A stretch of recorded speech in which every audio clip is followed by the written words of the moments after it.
విషయం గుర్తుపెట్టుకోవాలి. ఇంకో పాయింట్ ఏంటి, ఇక్కడ ఇతను మాట్లాడినటువంటి పదంలో రామాయణంలోని మహాభారతంలోని ప్రతి పదాన్ని వక్రీకరించాడు.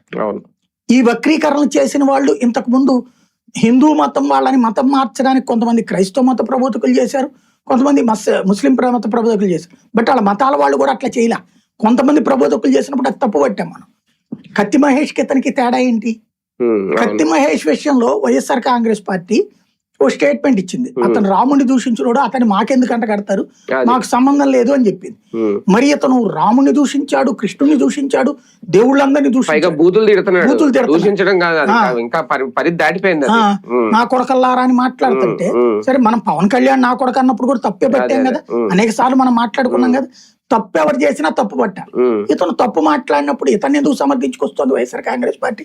అది కూడా మనం అడుగుతాం. ఇందులో నిజంగా వైసీపీ సమర్థిస్తుందా, వైసీపీ ఇందులో ఇరుక్కుంటుందా, లేదంటే తనకు తాను ఇరికించుకుంటుందా? అసలు తనకి తాను ఇరికించుకుంటుంది. ఎందుకు? అతి ఎవడు చెప్పుకున్నాడో గాని ఇప్పుడు ఇప్పటికే వాళ్ళని ఎత్తిన ఒక దరిద్రం వాళ్ళ కాళ్ళు చేసుకున్నది. నోటి దూలతోనే 11 సీట్లకు పరిమితం అయ్యారు. ఏది రథం దగ్ధం అయితే రథం కొనిస్తాం, విగ్రహం పగిలితే విగ్రహం కొనిస్తాం అని మాట్లాడిన నాని మాట వెంటాడింది. ఆ వెంటాడిన మాట వాళ్ళని దెబ్బతీసి ఇవాళ మళ్ళీ నువ్వు ఒక దారికి వస్తుంటే మళ్ళీ తీసుకెళ్లి నీ పార్టీని మీ అంతటి మీరే